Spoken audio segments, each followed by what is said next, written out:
सैनिक शिक्षा ले रहा था पेरिस में। कहाँ ले रहा था? पेरिस में सैनिक शिक्षा ले रहा था, किराए के मकान में रहता था। कुछ समय बाद जिस मकान में वो किराए से रहता था, उस मकान मालिक की लड़की उसके पास आई और उससे कहा कि मैं तुमसे प्यार करती हूँ और तुमसे शादी करना चाहती हूँ। उस लड़के ने उस लड़की के एक थप्पड़ लगा दी। उसने कहा, मैं यहाँ प्यार करने नहीं आया हूँ, मुझे कुछ अचीव करना है, मुझे कुछ प्राप्त करना है। मेरी माँ ने मुझे भेजा है, मुझे एक सैनिक बनना है और मैं तुझसे शादी करूंगा। मैं एक राजकुमारी से शादी करूंगा। किससे शादी करूंगा? एक राजकुमारी से शादी करूंगा। वो लड़की बहुत हंसी। उसने कहा, दर्पण में जाकर तेरी शक्ल देख। वो लड़का सामान्य कदकाठी का एक 5 फीट का नौजवान था। उसके मन में एक दृढ़ निश्चय था कि वह एक राजकुमारी से शादी करेगा। एक सामान्य परिवार से वो आया था। और जानते हो, उस व्यक्ति ने 40 साल की एज में ऑस्ट्रिया की राजकुमारी से शादी की। उस लड़की ने उसे मोटिवेट किया था कि राजकुमारी से शादी करने के लिए राजा बनना पड़ता है या राजकुमार बनना पड़ता है। वो राजा बना, फ्रांस का राजा बना। वो नेपोलियन था। कोर्सिका टापू में पैदा हुआ था और फ्रांसीसी क्रांति के बाद जब वो फ्रांस का सेना नायक नियुक्त हुआ था, उसने इटली, ऑस्ट्रिया, रूस इत्यादि देशों को पराजित किया। उसके बाद जो वहां शासन व्यवस्था थी उसको उसने चेंज किया। डायरेक्टरी के नाम से जो व्यवस्था वहां चली उसको चेंज किया। खुद वहां का प्रारंभ में कौंसल नाम से वहां का प्रतिनिधि बना और उसमें 1804 में वह फ्रांस का सम्राट बन जाता है। 1809 में वो ऑस्ट्रिया को पराजित करता है और संधि के फलस्वरूप ऑस्ट्रिया की राजकुमारी से शादी करता है। कोई चीज असंभव थी क्या उसके लिए? वो व्यक्ति कहता है कोई चीज असंभव ही नहीं है, इम्पॉसिबल कोई चीज ही नहीं है, कोई चीज इम्पॉसिबल नहीं है। एक सामान्य विद्यार्थी कहां तक जा पहुंचा? फ्रांस का सम्राट बना और 15 वर्ष तक पूरा यूरोप उसके नाम से भय खाता रहा, कांपता रहा। पूरा यूरोप महाद्वीप, इंग्लैंड, रूस जैसे देश नेपोलियन के नाम से कांपते थे। एक सामान्य सी कहानी मैंने इसलिए सुनाई, सोच हम कर सकते हैं, हम कर सकते हैं। एक सिंपल सी बात। दूसरी बात मैं करता हूं, मैं कहीं कोटेशन पढ़ रहा था आइंस्टीन का। मैं उदयपुर कॉन्फ्रेंस में गया था। सिंपल, मैं केवल तुम्हारे लिए छोड़ता हूं उसका आंसर। उसमें एक चीज लिखी थी, इस कोटेशन बहुत मैं उससे इंप्रेस हुआ कि मछली के बच्चे को आप पेड़ पर चढ़ने के लिए कहोगे तो फेल हो जाएगा। हाथी के बच्चे को आप दौड़ने की प्रतियोगिता में रखोगे तो हाथी का बच्चा फेल हो जाएगा। हिरण के बच्चे को कहोगे आपको पेड़ पर चढ़ना है तो वो फेल हो जाएगा। बंदर के बच्चे को कहोगे कि पानी में तैरना है तो वो फेल हो जाएगा। हमें मालूम है पानी में तैरने के लिए मछली उपयुक्त है, पेड़ों पर चढ़ने के लिए बंदर उपयुक्त है, सारी चीजें। अब मैं छोड़ता हूं तुम पर, तुम खुद सोचो तुम्हें क्या करना। कोई विशेष कंपटीशन एग्जाम की तैयारी यहाँ नहीं हो रही। सामान्य, मैं जिसे कहता हूं सामान्य सचेतता है ना बेटा, सामान्य सचेतता जिसे हम कहें जीके, जिसे हम नाम देते जीके, सामान्य सी बातें यहाँ हो रही है और अच्छा लगता है सामान्य सी बातें। कोई बड़ा प्रेशर, कोई बड़ा इश्यू, कोई बड़ा टॉपिक, कोई जटिल कॉम्प्लिकेटेड कोई मैटर नहीं है। इतिहास में हम शुरू करते हैं। प्रारंभ में हम इतिहास को हिस्ट्री से पढ़ते हैं। किससे पढ़ते हैं? हिस्ट्री। हम देखते हैं हिस्ट्री इंग्लिश का वर्ड है। किसका वर्ड है? इंग्लिश का वर्ड है। पर हमें मूल रूप से जानना चाहिए कि हिस्ट्री शब्द जो बना है वो हिस्टोरिया से बना है। किससे बना है? हिस्टोरिया। थोड़ा इस हिस्टोरिया के बारे में हम जान लें। यूनान से इसकी उत्पत्ति हुई। कहां से हुई? यूनान से जब इसकी उत्पत्ति हुई तो वहां जो व्यक्ति नई खोज करता, नया तर्क वितर्क करके नई बात सामने लाता, उसके लिए एक शब्द यूज होता था, हिस्टोरे। क्या शब्द यूज होता था? हिस्टोरे। इसी से हिस्ट्री बनी है। और 5वीं शताब्दी ईसा पूर्व में हिस्ट्री को एक अपन कहें सही रूप में, व्यवस्थित रूप में लाने वाला जो व्यक्ति था वह यूनान का था। कहाँ का था? यूनान का था, जिसका नाम हेरोडोटस था। क्या था उसका नाम? हेरोडोटस था। और हेरोडोटस ने एक पुस्तक लिखी जिसका नाम हिस्टोरिका था। और जानकर आश्चर्य होगा, उस हिस्टोरिका में भारत के बारे में जानकारी मिलती है। हेरोडोटस कभी भारत नहीं आया, पर उसने भारत के बारे में लिखा। उसने अपनी पुस्तक हिस्टोरिका में, हेरोडोटस ने भारत और फारस के संबंधों के बारे में लिखा। भारत और फारस, जिसे हम वर्तमान में ईरान के नाम से जानते हैं। किसके नाम से जानते हैं? ईरान के नाम से जानते हैं। भारत फारस के संबंधों के बारे में किसने लिखा? हेरोडोटस ने 5वीं शताब्दी ईसा पूर्व में अपनी पुस्तक हिस्टोरिका में। कौन लिखता है? हेरोडोटस। अब वो क्या लिखता है, इससे हम अपनी बात शुरू करते हैं। अब हम थोड़ी इतिहास की बात शुरू करते हैं। हम अपने देश के जो विभिन्न नाम सुनते हैं, देखते हैं विदेशी किसी से इंडिया, हम क्या सोचते हैं? इंडिया नाम अंग्रेजों ने दिया होगा हमारे देश को। किसने दिया? हमारे देश को इंडिया नाम किसने दिया? इंड से, यूनान। गुड, शाबाश बेटा। इंड से बना है, सिंधु नदी से। सिंधु नदी को जो इंड्स बोलते थे, इससे ये इंडिया नाम निकला है। और ये नाम किसके द्वारा दिया गया? यूनानियों के द्वारा। मेगास्थनीज ने पहली बार अपनी पुस्तक इंडिका में इंडिया शब्द लिखा है। मेगास्थनीज चंद्रगुप्त मौर्य के दरबार में आया था, है ना, यूनान का राजदूत था, है ना। उसने कौन सी पुस्तक लिखी? इंडिका। ये तैयार हो गया, जीके के सवाल इसी से तैयार हो रहे हैं। इंडिका में मेगास्थनीज ने पहली बार इंडिया शब्द का प्रयोग किया, जो किससे प्रेरित था? इंड्स। तो एक चीज हमारे सामने निकल कर आती है, विदेशी लोग यानी जो बाहरी लोग हमारे देश को जानते थे, वो सिंधु नदी से जानते थे। किससे जानते थे? सिंधु नदी के कारण। चाहे वो ईरानी हो, चाहे यूनानी हो, चाहे अरबवासी हो, तो हमारे देश की जो ये संज्ञा है, चाहे वो इंडिया है, चाहे हम कहें हिंदुस्तान है, ये सब सिंधु नदी के कारण है। किसके कारण है? सिंधु नदी कहाँ बहती है? कहाँ से निकलती है? सिंधु नदी तिब्बत से निकलती है, थोड़ी चीन में बहने के बाद अपने कश्मीर में, मैं नक्शे से बता देता हूँ, कश्मीर में बहने के बाद अभी वर्तमान में पाकिस्तान में बहने के बाद अरब सागर में गिर जाती है। और इसकी सारी सहायक नदियां हैं, सतलज है, चिनाब है, रावी है, व्यास है ना बेटा, सारी इसकी सहायक नदियां हैं। तो सिंधु नदी जो वर्तमान पाकिस्तानी पंजाब और अपने भारतीय पंजाब और कश्मीर के इस हिस्से पर, ये हिस्सा जो रहा है शुरू से ही विदेशी आक्रमणकारियों के लिए एक प्रकार से कहें आकर्षण का केंद्र रहा है। कौन सा? सिंधु वाला, है ना, जिसे अपन सिंधु का निचला मैदान या सिंधु घाटी वाला जो इलाका कहते हैं। इसी सिंधु नदी ने भारत को सारे नाम दिए। जैसे अभी मैं बात कर रहा था हिंदुस्तान नाम, यह हिंदुस्तान नाम किसने दिया हुआ है? हमने नहीं दिया, हमने नहीं रखा है। जैसे इंडिया नाम यूनानियों ने दिया है, हिंदुस्तान नाम किसके द्वारा दिया गया? ईरानियों के द्वारा। किसके द्वारा बेटा? ईरानियों के द्वारा। और ये भी सिंधु नदी से ही रिलेटेड है। ईरानी लोग क्या है? से को है बोलते हैं। क्या बोलते हैं? से को है बोलते है ना। तो उन्होंने सिंधु को क्या कहा? हिंदू कहा शुरू में, और इसी से बाद में हिंदू से हिंदुस्तान बना। उन्होंने कहा हिंदू के पार जो लोग रहते हैं वो हिंदुस्तानी है। हिंदू यानी सिंधु, हिंदू यानी सिंधु। हमें जानकर आश्चर्य होगा, मैंने हेरोडोटस की जो बात की, इस हेरोडोटस ने उल्लेख किया है। हेरोडोटस का काल क्या बताया मैंने? 5वीं शताब्दी ईसा पूर्व। ईसा पूर्व है, ईसा पूर्व को बेटा ध्यान में है ना। अभी 2024 से 500 साल पहले, अभी जो ईस्वी सन चल रहा है, इससे पहले के जितने भी सन को हम जानते हैं वो ईसा पूर्व के नाम से, बिफोर क्राइस्ट, इंग्लिश में बीसी लिखते हैं उसके लिए, है ना, बिफोर क्राइस्ट लिखते हैं।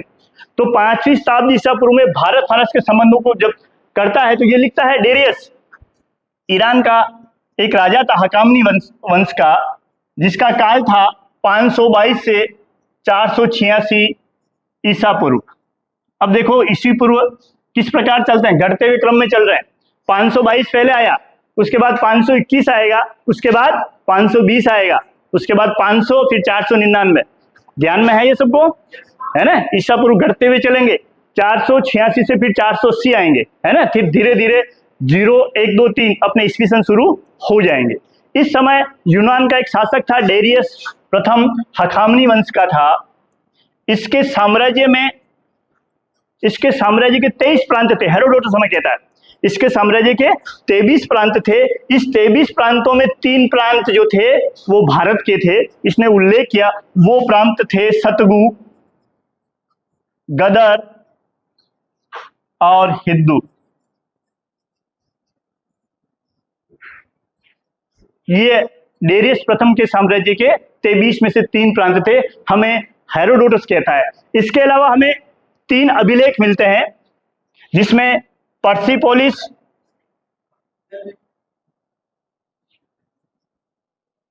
और बहस्तून का अभिलेख और नक्श रुस्तम,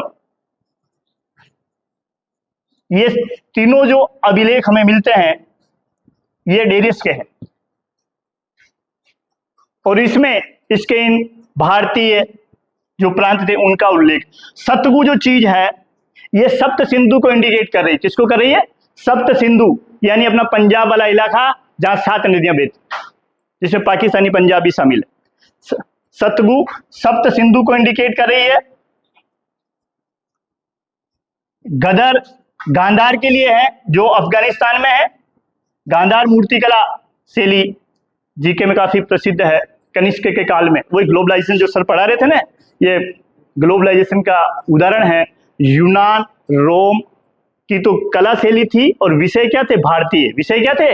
भारतीय। विषय भारतीय थे और कला शैली यूनान और रोम की थी, जिससे गांधार कला शैली का जन्म हुआ। यह सिल्क रूट का एक चौराहा था। हम देखेंगे इसको आगे। सिल्क जो रेशम मार्ग जो चीन से निकलता था, कश्मीर होकर जाता था, उसका चौराहा था गांधार। तो इसको गदर नाम से, और हिंदू को सिंधु घाटी या सिंधु का निचला मैदान। फिर मैं वापस वहीं उसी जगह पर आ गया कि भारत का नाम हिंदुस्तान कैसे आया। आईएएस में आया हुआ एक सवाल है कि चीनी लोग जो है भारत को किस नाम से पुकारते थे। मैंने खुद ने पढ़ा है, 3-4 साल पहले आया हुआ। चीनी लोग, अलग अलग लोगों ने अलग अलग नाम से पुकारा। अरबी और ईरानी हिंदुस्तान नाम से पुकारते थे, अरबी और ईरानी, जिसे हम मध्य एशिया के वासी कहते हैं। और चीनियों ने इसको सिंतु या यिंतु। अपने को मालूम है चीन से अपने प्राचीन काल में काफी अच्छे सांस्कृतिक संबंध रहे थे। सिंतु और यिंतु, सिंतु और यिंतु, ये नाम चीनियों के द्वारा दिया गया। ये है यिंतु। चलो, ये तो नाम अपने देख लिए, विदेशियों द्वारा कहे गए हैं। अब हमारे यहाँ के जो अपन कहें जो ग्रंथ है वो क्या कहते हैं? वो जम्बूद्वीप, आर्यावर्त, भारतवर्ष। मैं यहीं तक आना चाह रहा था। भारतवर्ष नाम क्यों दिया गया?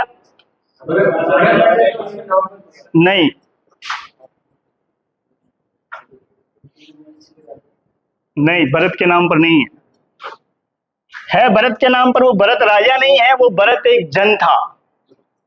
भरत जन था। क्या था? हम पहले पढ़े थे कि भरत जो राजा हुआ था, ये दुष्यंत और शकुंतला का बेटा। अभिज्ञान शाकुंतलम जो कालिदास ने लिखा है, संस्कृत का जो सबसे अपन कहें महान महाकाव्य है, सबसे श्रेष्ठ जिसको मानते हैं, अभिज्ञान शाकुंतलम में जो दुष्यंत और शकुंतला की जो कहानी है, उनका बेटा था भरत, है ना। पर ये भरत जन के नाम पर है। जन क्या है? जन किसको इंडिकेट करता है? लोगों का एक समूह है। जैसे कि मैंने कल बताया था, यहाँ नहीं क्लास में, परिवार के बाद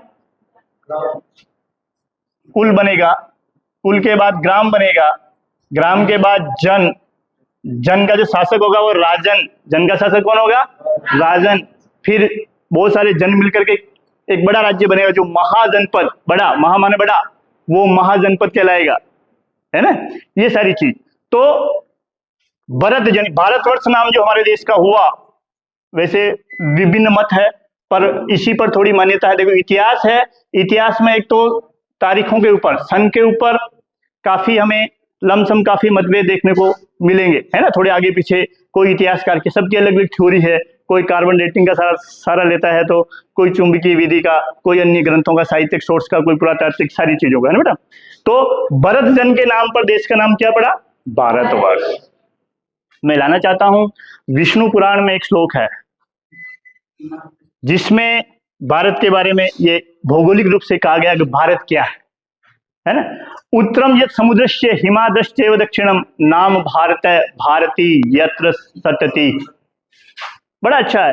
हिमालय उत्तरम यत्र समुद्रस्य, समुद्र के उत्तर में ये हमारा ये समुद्र है, ये अरब सागर है, इधर बंगाली खाड़ी और हिंद महासागर है, ये समुद्र के उत्तर में जो देश है। और ये इधर ये हिमालय पर्वत जो है, हिमालय पर्वत के दक्षिण में, हिमालय पर्वत के दक्षिण में जो देश है, समुद्र के तो उत्तर में सीधा हिसाब। देखो कितना आज के 2000 साल पहले किस तरीके से एक भौगोलिक एकता, इसको हम ये इसको भौगोलिक एकता में बंधा हुआ हमारा जो सारा देश का जो हिस्सा था, उस कैसे व्यक्त कर दिया गया। समुद्र के उत्तर में और हिमालय के दक्षिण में जो देश है उसका नाम भारत है। लोग पूछे भारत कहाँ है, कि मुझे भारत कहाँ है, तो बहुत इजी है, जो समुद्र में के उत्तर में है और हिमालय के दक्षिण में है वो देश भारत है, और यहाँ के लोग भारतीय कहलाते हैं। ये विष्णु पुराण का श्लोक है और कई बार ये आरएस वगैरह के कंपटीशन एग्जाम में आया हुआ सवाल है कि ये किस में है ना, विष्णु पुराण का ये श्लोक है। ठीक है, इसके बाद हम थोड़ी बात, ये तो बात हो गई भारतवर्ष के नाम की, सिंधु नदी की और हेरोडोटस की। थोड़ी सी बात करते हैं अब, जो हम बात करते हैं इतिहास। इतिहास हमें अतीत के ज्ञान से सबक लेने के लिए प्रेरित करता है, अतीत के ज्ञान से, है ना। प्राचीन जो घटनाएं हुई थी उनसे हम क्या सबक सीखे, इतिहास हमें ये चीज बता रहा है या बताता है। इतिहास के अध्ययन से हमें विभिन्न सबक मिलते हैं। हम थोड़ा सा देखें, ये जो अतीत शब्द हमने प्रयुक्त किया है यानी प्राचीन, है ना, तात्पर्य क्या है? प्राचीन।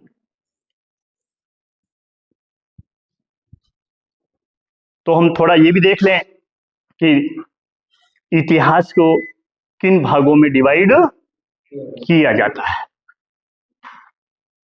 एक क्वेश्चन मैंने बहुत समय पहले देखा था, ऐसा कौन सा इतिहासकार था जिसने सांप्रदायिक आधार पर भारत के इतिहास का विभाजन किया? सांप्रदायिक आधार पर। पूजा को ध्यान में, पूजा बताएगी, बता दे, ध्यान में हो तो नहीं हो तो कोई बात नहीं, नहीं है। हाँ, मिल ने, जेम्स मिल ने, जेम्स मिल ने भारतीय इतिहास को प्रारंभ में 3 भागों में बांट दिया उसने, सांप्रदायिक आधार पर, धर्म के आधार पर। उसने क्या अपनी उसने पुस्तक लिखी, history of the British India, history of the British India. इस पुस्तक में उसने भारतीय इतिहास को, ये जो सारे सवाल निकल के आ रहे हैं, ध्यान रखना, या तो कंपटीशन में आए हुए हैं या आएंगे, कंपटीशन में आए हुए सवाल है या आएंगे, है ना, कि जेम्स मिल ने history of the British India में सांप्रदायिक आधार पर भारतीय इतिहास का विभाजन किया। उसने कहा भारतीय इतिहास को 3 भागों में बांट दिया उसने, हिंदू काल, कौन सा काल? हिंदू काल, मुस्लिम काल और ब्रिटिश काल या ईसाई काल। उसने ब्रिटिश या मैं कहूं कोष्टक में ईसाई काल लिख दिया उसने, धर्म के आधार पर। धर्म के आधार, हमें मालूम है प्राचीन भारत में जो शासन था वो हिंदू शासकों का था, बीच में सल्तनत और मुगल पीरियड में मुस्लिम शासकों ने शासन किया और बाद में अंग्रेज आ गए, है ना। तो इस आधार पर उसने, पर इसे तर्क संगत नहीं माना जाता धर्म के आधार। विद्वानों ने जो इसका वर्गीकरण किया है वो है, हाँ गुड, प्राचीन भारत, है ना, मध्यकालीन भारत और आधुनिक भारत। मध्यकाल को भी कुछ इतिहासकार 2 भागों में बांट देते हैं, पूर्व मध्यकाल और मध्यकाल। प्रारंभ से लगाकर अभी तक, प्रारंभ का मतलब जब मानव का उद्भव हुआ, है ना, उस समय से लगा करके 6ठी शताब्दी तक का जो समय है ना, वो है प्राचीन भारत। अब एक सवाल अपने सामने आ गया, मानव का उद्भव। मैंने अभी एक चीज बात की, मानव का उद्भव। मानव का उद्भव सबसे पहले कहाँ हुआ? गुड, अफ्रीका महाद्वीप में। कहाँ हुआ? अफ्रीका महाद्वीप में सबसे पहले मानव का उद्भव माना जाता है।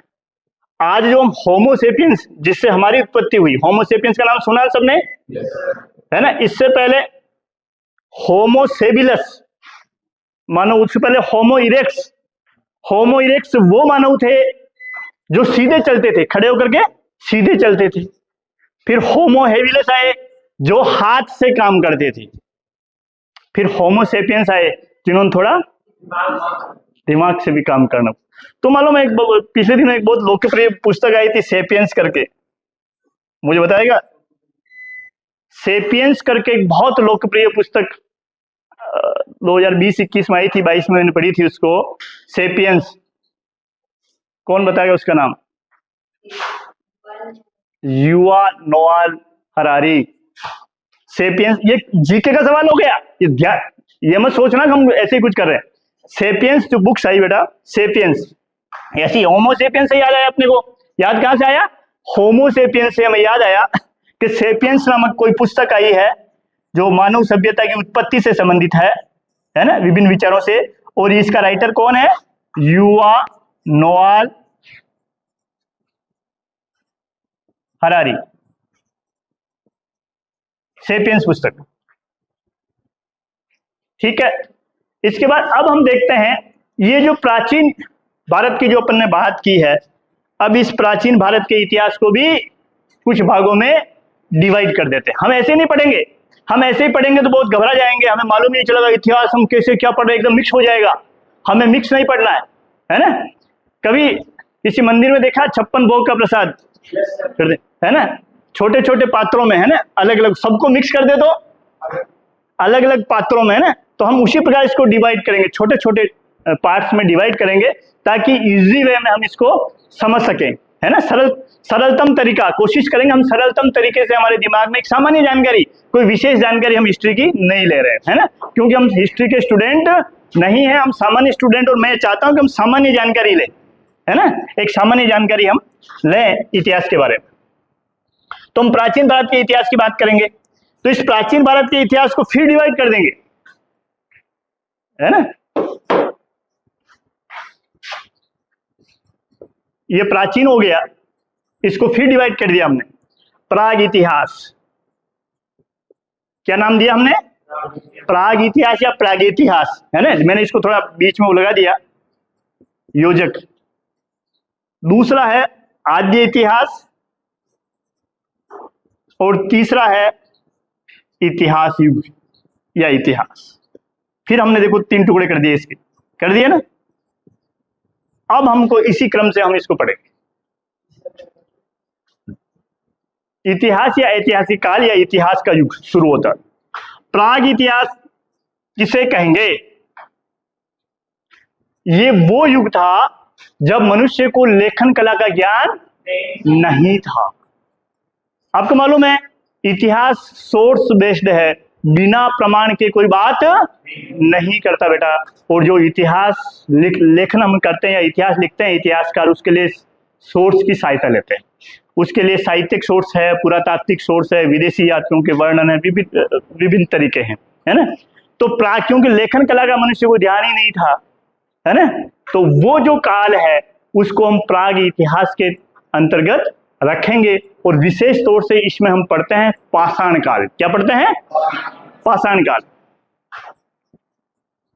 नाम से ही जाहिर हो गया, पाषाण है पत्थर। और ये नाम क्यों पड़ा? कि उस समय मनुष्य पत्थर के औजारों का प्रयोग करता। सीधी सी बात है, पाषाण काल क्यों कहा गया? मनुष्य इस समय पत्थर के औजारों का प्रयोग करता था। दूसरा जो हमारा काल है वो है आद्य इतिहास। आद्य इतिहास वो युग है जिसमें लेखन कला का ज्ञान था, पर उनकी लिपि को अभी तक नहीं पढ़ा जा सका है ना। तो हमें अभी भी उस आद्य इतिहास काल के इतिहास को लिखने के लिए लेखन का सहारा नहीं मिलता है, साहित्यिक सहारा नहीं मिलता, पुरातात्विक सोर्सों पर भी हमें डिपेंड रहना पड़ता है, है ना। इसमें हम विशेष तौर से सम्मिलित करते हैं सिंधु सभ्यता और वैदिक सभ्यता। अब हम कहेंगे अभी कि वैदिक सभ्यता का ज्ञान तो हमें वेदों से मिलता है, बिल्कुल मिलता है ना। वैदिक सभ्यता की जानकारी किनसे मिलती है? वेदों से। पर बेटा उस समय वेद जो है मौखिक रूप से चले आ रहे, जैसे हम ऋग्वेद मानते हैं, ऋग्वेद का रचना काल मानते हैं हम 1500 बीसी, क्या मानते हैं 1500 से 1000 बीसी के बीच, पर रिटर्न में कोई चीज नहीं थी, क्या था? मौखिक था, सारा क्या था? मौखिक, एक पीढ़ी से दूसरी पीढ़ी तक मौखिक चला आ रहा था, है ना, इसलिए रिटर्न सोर्स नहीं थे। ठीक है, सिंधु लिपि को तो अभी तक पढ़ा ही नहीं जा सका है ना। हमें मोहरों पर, उस समय के मृद भांडों पर, मूर्तियों पर इनके लेख मिलते हैं, पर उस सिंधु लिपि को अभी तक पढ़ना पॉसिबल नहीं, लिपि का ज्ञान था, हम पढ़ नहीं पाए। और इस काल में लिखित सोर्स हमारे पास नहीं है, हम जानते हैं इनको वेदों से ही से, है ना। जो 4 वेद है, ऋग्वेद, सामवेद, यजुर्वेद और अथर्ववेद, है ना, उससे हम वैदिक सभ्यता को जानते हैं। जब वैदिक सभ्यता पढ़ेंगे तब हम जानेंगे इसको, पर उस समय ये मौखिक रूप से चले आ रहे थे, इनको लिपिबद्ध बाद में किया गया।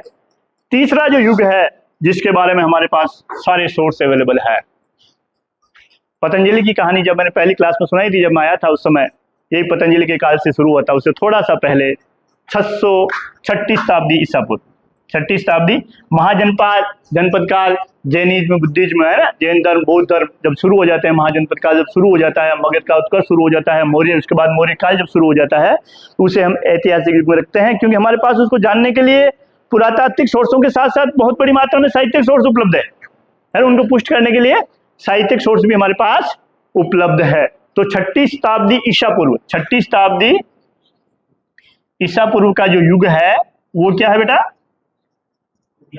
इतिहास युग या ऐतिहासिक युग हम कहते हैं। ये मोटी मोटी जानकारी हमने ली है। इसके बाद हम थोड़ा देखते हैं, पाषाण काल की चर्चा करते हैं। किसकी चर्चा करते हैं? पाषाण काल की हम चर्चा करते हैं। अब इस पाषाण काल को मैंने कहा ना, हम छोटे छोटे टुकड़ों में इसको बांट देंगे ताकि हम इजी, क्योंकि लाखों साल का समय है, ये किसका है?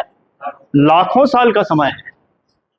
तो हमें भयमुक्त रहने के लिए, है ना, एक डर से बचने के लिए फिर हम इसको फिर तोड़ देते हैं, फिर इसके टुकड़ों में डिवाइड कर देते हैं, है ना। इसको लिखते हैं पूरा पाषाण काल, पूरा पाषाण, प्राचीन, पूरा का मतलब क्या हुआ बेटा? प्राचीन। फिर हम लिखते हैं मध्य पाषाण,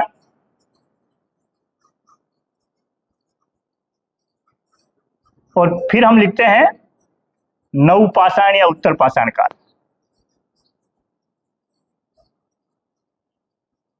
ठीक है, मैंने यहां गैप छोड़ा है क्योंकि पूरा पाषाण काल को फिर 3 भागों में बांट देते हैं, फिर 3 भागों में फिर बांट देते हैं। अब ये हम बांटेंगे बेटा, अब क्यों बांट रहे हैं? अब देखेंगे हम कि हमारे पास क्या सोर्स है बांटने के और क्या कारण हमारे पास विद्यमान है, हम सारी चीज देखते हैं। तो पूरा पाषाण काल को फिर हम 3 भागों में बांट देते हैं। पहला है निम्न पूरा पाषाण काल, यानी सबसे पहले निम्न, दूसरा है मध्य पूरा पाषाण काल, और तीसरा है उच्च पूरा पाषाण काल।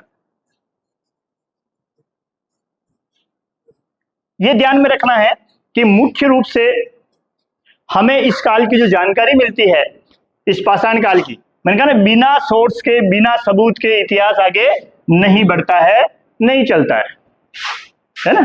तो पाषाण काल की जानकारी के हमारे पास जो स्रोत है, हम सबसे पहले कुछ भी पढ़ेंगे ना तो हम स्रोत की बात करेंगे, सोर्स की बात करेंगे, हमें जानकारी कहां से मिली। तो सबसे पहली बात है इनके औजार, क्या है? औजार व उपकरण। हमने ऐसे थोड़े विकास कर लिया है, आज जो हम जिस मुहाने पर खड़े हैं हम ऐसे ही थोड़े आगे। आइंस्टीन का एक प्रसिद्ध कोटेशन तुम लोगों ने सुना होगा, जब उससे आइंस्टीन से पूछा गया कि तीसरा महायुद्ध किस प्रकार लड़ा जाएगा, तो आइंस्टीन ने क्या उत्तर दिया मालूम है? कोई बता सकता मुझे? गुड, ये ठीक बता रही है। उसने कहा तीसरे महायुद्ध के बारे में तो मैं नहीं जानता, कैसे लड़ा जाएगा, पर यदि तीसरा महायुद्ध हुआ तो चौथा महायुद्ध लकड़ी और पत्थरों से लड़ा जाएगा। क्यों कहा उसने ऐसा? सभ्यता नष्ट हो जाएगी और मानव पुनः आदिम अवस्था में पहुंच जाएगा, पुनः पाषाण काल शुरू होगा, पुनः मानव का उद्भव होगा, तीसरा महायुद्ध इतना खतरनाक होगा, इतना भयानक होगा। उस कहने का तात्पर्य ये था लक्ष्य, है ना।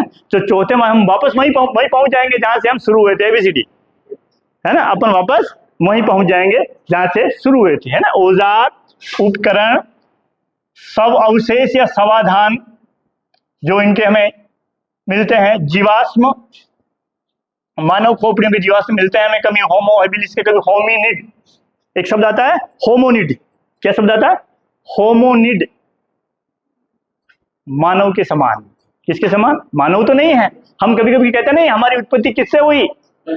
बंदर से, वानर से, चिंपांजी से, कहते नहीं कहते हैं शुरू में। मैंने कहा ना अभी होमो इरेक्ट्स किसको कहा गया? जो थोड़ा सीधा चलता था, यानी उसने हाथों का प्रयोग करना छोड़ दिया। फिर होमो हैबिलिस यानी हाथों से काम करना शुरू कर दिया। और होमो सेपियंस की जब हम बात करें, जिससे हम बने, होमो सेपियंस से हम आज विकसित मानव की जो अवस्था में खड़े हैं, तो उसने थोड़ा बुद्धि का प्रयोग किया। हम अन्य जानवरों से या अन्य प्राणियों से, मैं कहूँ जानवर सब थोड़ा ठीक नहीं होगा, अन्य प्राणियों से क्यों श्रेष्ठ है मालूम है? बस हमारे अंदर ब्रेन है। हमारे अंदर क्या है? हम ब्रेन है, हम सोच विचार कर सकते हैं, अच्छा बुरा जान सकते हैं, तर्क कर सकते हैं, अपनी बुद्धि का प्रयोग कर सकते हैं। बाकी तो अन्य प्राणियों और हमारे में कोई अंतर नहीं है। यदि हम ब्रेन को एक तरफ रख दे तो अपन नहीं कहते किसी को पूरा का पूरा पशु है ये तो है, गुस्से में कभी किसी से लड़ाई होती नहीं कहते पूरा पशु है तो पूरा जानवर है। क्यों कहते हैं मालूम है? ये इसीलिए कहते हैं वो ब्रेन का यूज नहीं कर रहा है, सोच विचार नहीं कर रहा है, तर्क वितर्क नहीं कर रहा है, बुद्धि का प्रयोग नहीं कर रहा है, तो उसी के समान हो गया, है ना। बॉडी तो उसकी मनुष्य के अपने समान है मानो, पर उसके बाकी सारे क्रियाकलाप उसके समान हो गए, है ना। जीवाश्म संरचनात्मक अवशेष, आवास अवशेष, सेल चित्र,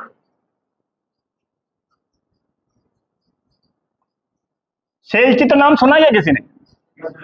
कहाँ सुना? कहाँ कहीं मिले क्या? कुछ ध्यान आ रहा है? ये तो अभी बात के हैं टेल और गुप्त काल के हैं, इससे पहले कुछ ध्यान मारा क्या?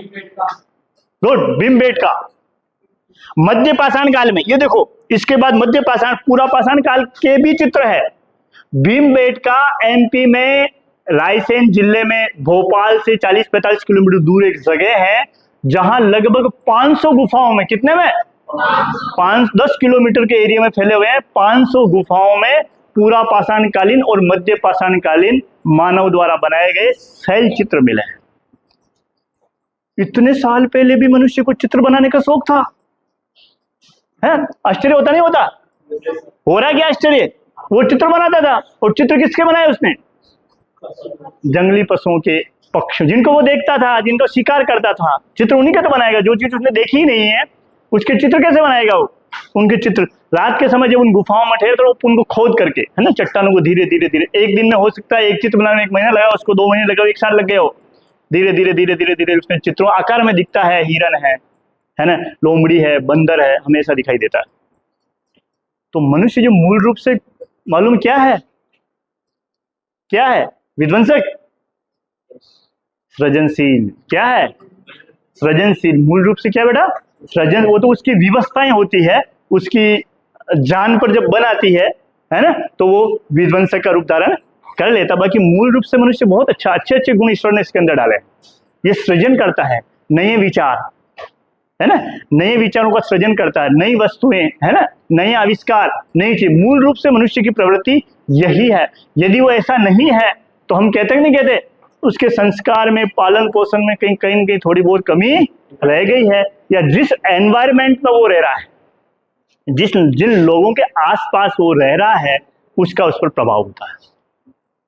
पता नहीं, साइंटिफिक लॉजिक तो मैं नहीं जानता क्या इस संबंध में, पर मेरा ऐसा मानना है कि बच्चे के मस्तिष्क पर 90%, कितना?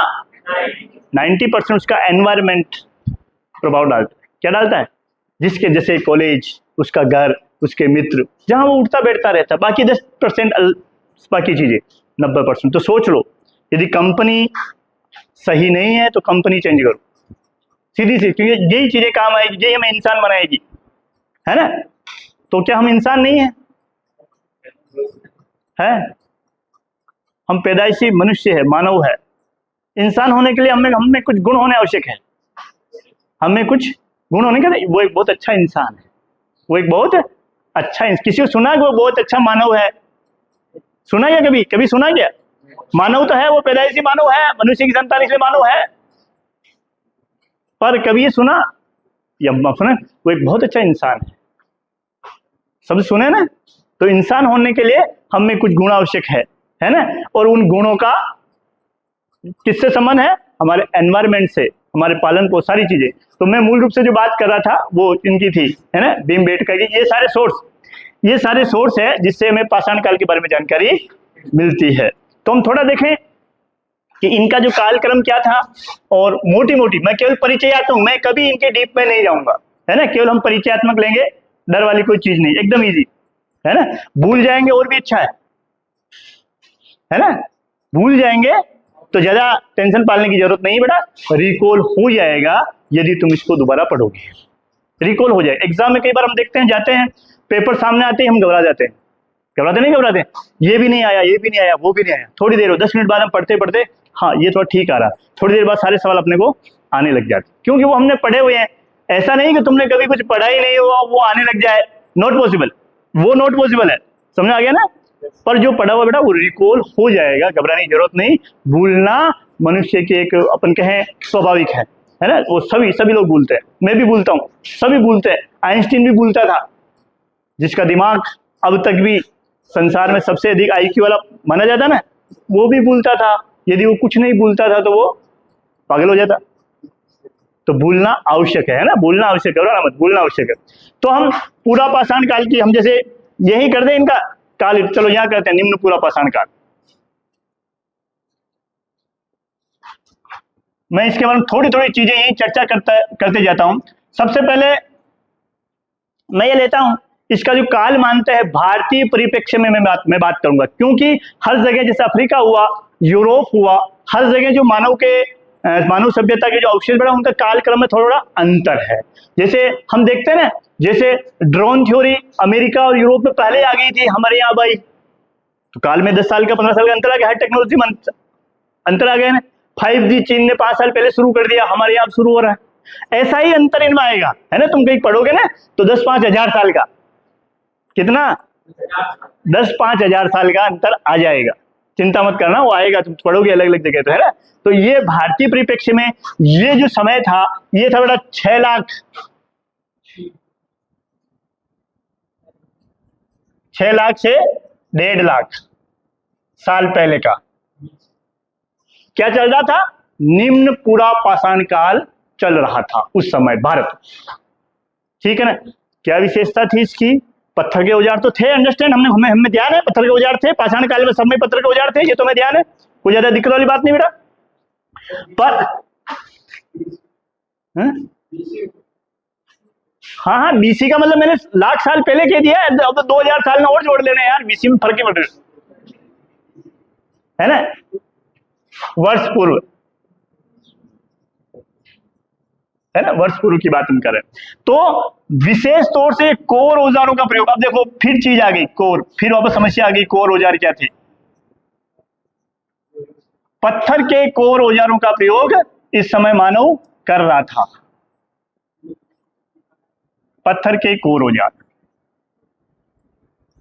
इससे पहले थोड़ी सी बात मैं बता दूं कि कैसे मालूम चला कि भारत में पूरा पाषाण काल के अवशेष या पाषाण काल के अवशेष, हमें कैसे मालूम चला कि मनुष्य यहाँ रह रहा था, भारत में रह रहा था। सबसे पहले 1863 ईस्वी में रॉबर्ट ब्रूस फ्रूट, क्या नाम है? रॉबर्ट, ये बेटा जीके का सवाल है, आया हुआ सवाल है किसी एग्जाम में। रॉबर्ट ब्रूस फ्रूट को 1863 में, हाँ एक, हाँ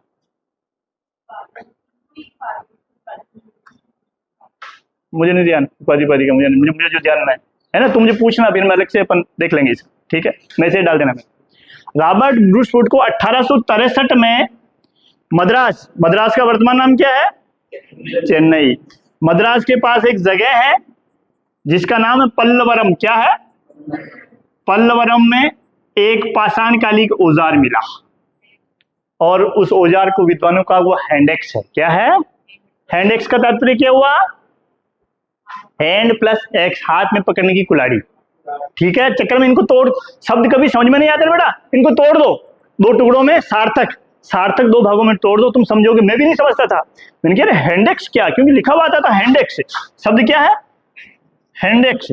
बड़ा दिमाग में, कह रहे हैंडेक्स क्या है, बड़ा दिमाग में वो रहता था। फिर धीरे धीरे इसको इंग्लिश देखा, मैंने कहा ये हैंड है और फिर ये एक्स है। अच्छा, तो ये हाथ में पकड़ने वाली कुल्हाड़ी थी। क्या थी? हाथ में पकड़ने वाली कुल्हाड़ी। इससे भारत में पाषाणकालीन खोजों का एक प्रकार से कैंप प्रारंभ हुआ। तो क्या इससे पहले नहीं हुआ था?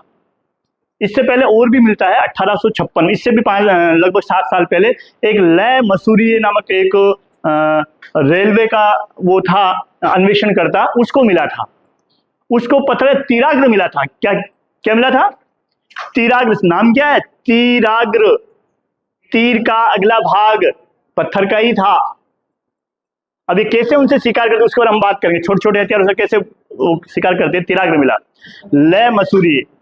पर बेचारा देखो, सुनो, जमाना किसका है? नहीं, पैकेजिंग एंड पब्लिसिटी। किसका है?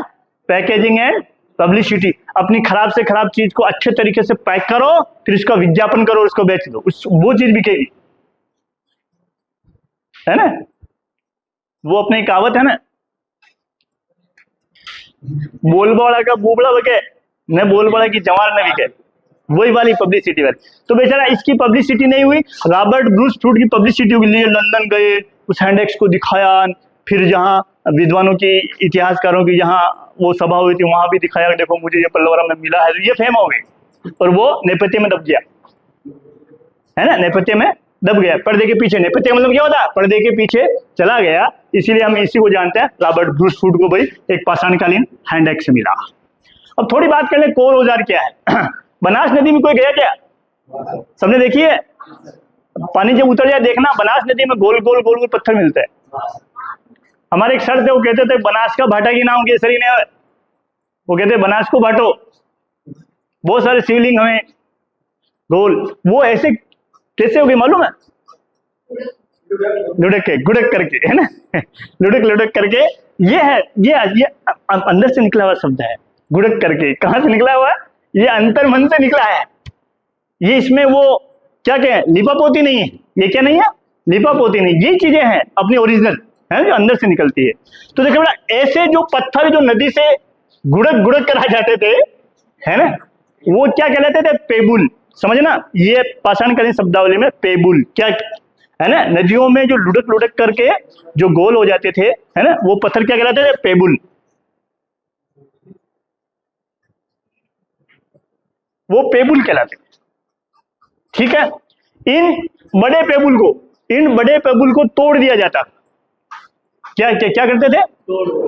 तोड़ने से इनमें धारें बन जाती थी, तीखी धारें बन जाती। तो जो बड़ा टुकड़ा होता था वो कोर कहलाता था। क्या क्या क्या कहलाता था? कोर। हथियार बन गया उसका, तीखा हो जाता है ना। और फिर इसके जो छोटे छोटे टुकड़े, अब उसके छोटे टुकड़े हो गए, उन छोटे टुकड़ों को जब वापस हथियार के रूप में काम में लिया जाता तो उनको कहा जाता था फ्लेक। समझना, पहले अपन ने पढ़ा पेबुल, पेबुल को तोड़ा गया तो क्या बना? कोर औजार, बड़ा टुकड़ा, कोर। ये कोर ऐसा होता था, लगभग जरूरी नहीं है कि ये जैसे इसकी ये धार निकल गई, ये टेढ़े मेढ़े कोई सुडोल नहीं थे, कैसे भी ये धार इसकी है, ये धार निकल गई, है ना, किसी भी प्रकार से उनकी धार निकाल दी जाती थी। वैसे यहाँ तो कहीं कहीं अपन देखते हैं जहाँ क्वार्ट्ज वगैरह व्हाइट पत्थर जहाँ मिलते हैं ना, वहां हम नंगे पेट चले तो अपने चीरे आ जाते हैं, है बेटा, आते हैं अपने बंगलियों में, विशेष तौर से छोटी छोटी पहाड़ियों में। ये आदि मानव वही रहता था, पाषाणकालीन मानव। आप सोचो, अब मैं उसी पर आ जाता हूँ, पाषाणकालीन मानव कहाँ रहता था? पहाड़ों के पास, पठारों, गुफाओं, क्योंकि उसको ये पत्थर के औजार, उसे पत्थर आसानी से मिल जाता था, है ना, पत्थर आसानी से मिल जाता था। तो ये चीज थी, है ना। तो ये फ्लेग कहलाते थे। तो ये कोर औजारों का बाहुल्य इस काल में था। इसके अलावा मानव अब उस समय जीवन निर्वाह कैसे करता था, ये सवाल आएंगे जीवन निर्वाह वाले। मैं बता देता हूं मोटा मोटा कि देखो ना, जीवन निर्वाह करने के लिए वो क्या करता था, शिकार। वो जो अवस्था थी वो कहलाती है शिकार और संग्राहक या संग्रहणी की अवस्था से, यानी कंदमूल फल इकट्ठे करना और शिकार करना। उसका जीवन निर्वाह किससे होता था, शिकार व या आखेट, आखेटक अवस्था भी बोलते हैं इसको, है ना, आखेट या संग्रहण। बस मैं इसको समाप्त कर रहा हूं। भारत में जो ये मिलते हैं ना शिवालिक पर्वत श्रेणियां, उत्तराखंड, कश्मीर और ये पंजाब वाला जो इलाका है ना, ये शिवालिक, हिमालय की शिवालिक पर्वत श्रेणियां, यहाँ ये मानव उस समय बसा करता था। ठीक है ना। फिर हम देखें निम्न पूर्व पाषाण काल के बाद मध्य पाषाण, मध्य पूर्व पाषाण। मध्य पूर्व पाषाण जो है, इसका जो काल था वो था 1,50,000 से 35,000 वर्ष पूर्व। इसमें इसने फ्लेग के औजारों का प्रयोग किया। फ्लेग अभी मैंने बताया था ना, छोटे छोटे। और फिर ये जो था, इसकी भी अवस्था जीवन निर्वाह की वही थी, शिकार व खाद्य संग्राहक, है ना, या खाद्य संग्रहण या संग्राहक अवस्था। फिर मैं आगे चलता हूं, उच्च पूर्व पाषाण।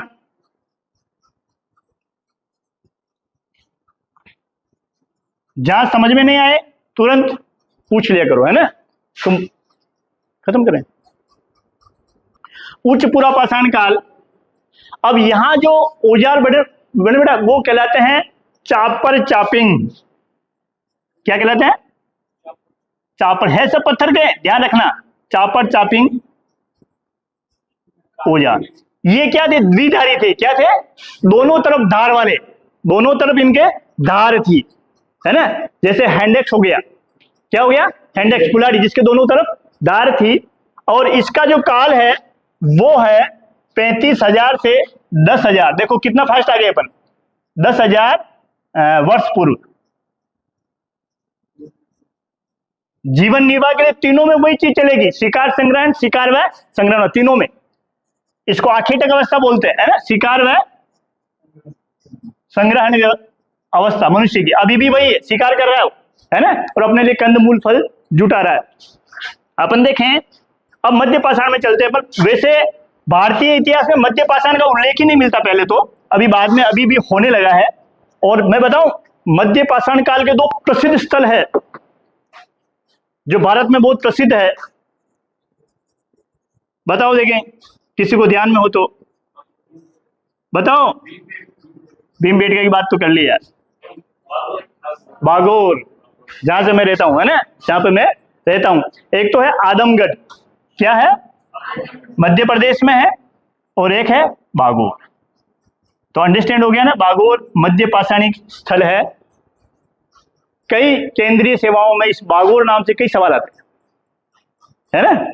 तो यहां से मनुष्य को हमें सबसे पहले पशुपालन के अवशेष मिलते हैं, मनुष्य द्वारा पशुपालन के अवशेष मिलते। तो अंडरस्टैंड हो गया कि मध्य पाषाण काल में मनुष्य ने पशुपालन प्रारंभ कर दिया था। मैं वहीं तक लेना चाह रहा था। यहां से हमें पशुपालन के प्राचीनतम अवशेष मिलते हैं, दोनों जगह से पशुपालन के प्राचीनतम अवशेष। इसका जो टाइम पीरियड हम लेंगे मध्य पाषाण काल का, भारतीय परिप्रेक्ष्य की बात कर रहा हूं अब मैं, क्योंकि विदेशों में थोड़ा अलग है।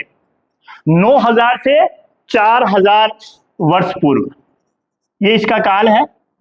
इसकी जो जीवन निर्वाह पद्धति थी, कैसे मनुष्य उस समय जीवन निर्वाह करता था, देखो। अब वो शिकार तो उसका था ही लास्ट तक, है ना। शिकार के साथ उसने क्या करना शुरू कर दिया, मछली पकड़ना, मछली पकड़ना शुरू कर दिया। और एक चीज, पशुपालन का प्रारंभ हुआ है। क्या हुआ है, पशुपालन का प्रारंभ। वैसे कुछ कुछ वो खेती करना भी सीख गया था। बलूचिस्तान में मेहरगढ़ एक जगह है जहां हमें 7,000 ईसा पूर्व मनुष्य की खेती करने के प्रमाण मिलते हैं कि वो उस समय चावल, गेहूं और कपास उपजाता था। पर मैंने कहा ना, वो रेयर है, वो रेयर है ना। तो मछली पकड़ना और पशुपालन का प्रारंभ, है ना। इसके जो हमें अवशेष मिल रहे हैं, कहां मिल रहे हैं, आदमगढ़ और बागोर। ये किसके लिए, पशुपालन के भारत में प्राचीनतम अवशेष हमें यहाँ मिल रहे हैं। ठीक है, थोड़ी बात हम नवपाषाण काल की भी कर ले। तो इसका जो भारत में जो इसका समय माना जाता है वो 4000 से 1000 ईसा पूर्व, क्या है, ईसा पूर्व। इस समय मानव क्या कर रहा था? देखो, शिकार है, मछली पकड़ना भी है, पशुपालन, पशुओं को पालतू बनाना सीख गया था, और कृषि, जब कृषि करेगा, जब मनुष्य पशुपालन कर रहा था तो वो यायावरी अवस्था में था। किसमें था? घुमक्कड़, घूमता रहता था पशुओं को चराने के लिए। पर जब उसने खेती करना शुरू किया तो क्या हुआ? एक जगह आवास बनाकर रहना सीख लिया था उसने, या आवास बनाकर रहने लग गया था वो, है ना। तो हम इसकी विशेषता में लिखे। अब जैसे देखो, अब इस समय के जो औजार बन रहे हैं वो क्या है? वो थोड़े अच्छे हो गए, सुडोल हो गए। क्या क्या हुए? सुडोल, चिकने, चमकदार, है ना। और इस मध्य पाषाण काल की एक महत्वपूर्ण विशेषता भूल गया मैं, माइक्रोलिथ। क्या थी? छोटे छोटे पाषाण उपकरण, पाषाण औजार। बागोर को तो लघु पाषाणोपकरण का घर कहा है वीएन मिश्र ने। छोटे छोटे, बहुत छोटे छोटे, मैं वहां देख कर आया था विद्यापीठ में, बहुत छोटे छोटे पत्थर के टुकड़े जिन्हें वो हथियारों के रूप, उनमें वो लकड़ी या हड्डी में पिरो करके उनका यूज करते थे। ऐसे यूज नहीं करते, छोटे छोटे लकड़ी में या हड्डी में पिरो कर उनका यूज करते थे। तो मध्य पाषाण काल की एक विशेषता छूट गई थी, यहाँ लिखो, छोटे छोटे पाषाण उपकरण। यहाँ इसकी विशेषता है मध्य पाषाण, विशेष तौर से पाषाण उपकरण जिन्हें हम माइक्रोलिथ कहते हैं, बागोर में काफी बड़ी मात्रा में मिले हैं। वीएन मिश्र ने 1967 से 1970 के दौरान बागोर में अन्वेषण किया था।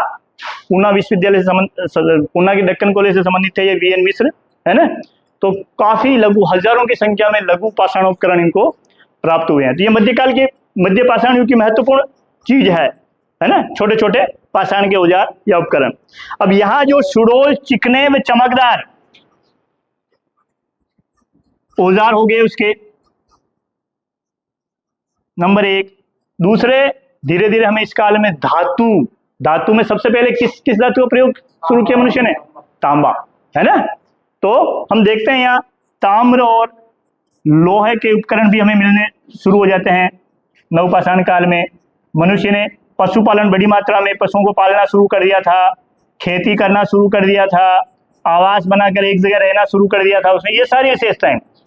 सबसे इंपॉर्टेंट चीज, चाक पर बर्तन बनाना सीख गया था। चाक देखा, कुम्हार का चाक जिस पर गोल गोल, यानी पहिए का आविष्कार, मेनली चीज। इसको चाक का जो आविष्कार मानते हैं वो मानते हैं 4500 ईसा पूर्व। कब मानते हैं? नवपाषाण काल से थोड़ा सा पहले, पर इसको नवपाषाण काल में ही गिनते हैं अपन। बाकी हो या मध्य पाषाण काल के अंदर, संक्रमण काल की अवस्था में हो गया था। संक्रमण काल क्या है? मध्य पाषाण और नवपाषाण काल का जो उदय हो रहा था और मध्य पाषाण काल का जब समापन हो रहा था, उस समय 4500 ईसा पूर्व में कुम्हार के चाक पर बर्तन बनने, यानी मृदभांड, जिन्हें अपन क्या बोलते हैं? मृदभांड। बेटा बोल, आग का आविष्कार। आग का आविष्कार तो मानव ने पूरा पाषाण काल में ही कर लिया था। अपने इस पर पूरा एक बात करेंगे, पर उसने किस प्रकार उसका प्रयोग करना सीखा। सबसे पहले आग से डरता था, उसका प्रयोग ही नहीं करता था, आग से खुद डरता था। फिर उसने मांस पकाना शुरू किया, उससे क्या रिजल्ट आए, अपन इस पर अगला जो चैप्टर लेंगे उस पर आग पर अपन बात करेंगे, है ना। और किस समय इसने समुदाय के रूप में, जैसे सारे लोग एक साथ बैठ के बीच में आग जल रही है और मांस को भुना जा रहा है और वो मांस का प्रयोग कर रहे हैं, भुना हुआ मांस उसने क्यों प्रयोग किया, बहुत सारे क्वेश्चन, बहुत सारी चीजें जब आएगी तो अगले चैप्टर में हम इस आग वाले मैटर को ले लेंगे, है ना। थोड़ा इंस्टेलिसे में पहले थोड़ा आग वाला बता दूंगा, है ना। तो कैसे आवास बना करके रहना उसने सीख लिया था, ये उसके, है ना। ये जीवन निर्वाह में उसका जो चेंज आया, मछली के साथ पशुपालन, खेती करना, सारी चीजें, ये किसकी देन बेटा? नवपाषाण काल की। और चाक पर बर्तन, ये ध्यान रखना, चाक पर मृदभांड बनाना उसने सीख लिया था। मृदभांड, मिट्टी के बर्तन, थाली, कटोरे, घड़े, टोटियां, सारे। कुम्हार का चाक देखा किसी ने? गोल गोल वो घूमता रहता और वो बर्तन बनाता रहता, जिससे पहिए की अवधारणा हुई और पहिए ने ट्रांसपोर्टेशन में काफी कुछ चेंज ला दिया था। हम इसको विस्तार से देख ही नहीं रहे, हम तो केवल एक परिचय प्राप्त कर रहे हैं। क्या कर रहे हैं? एक सामान्य परिचय हम ले रहे हैं जब इतिहास हम शुरू कर रहे हैं, क्योंकि हमें इंड से तक जाना है। तो ऐसे तो जाएंगे नहीं, रास्ते में जो स्टेशन होंगे वो सब देखने पड़ेंगे।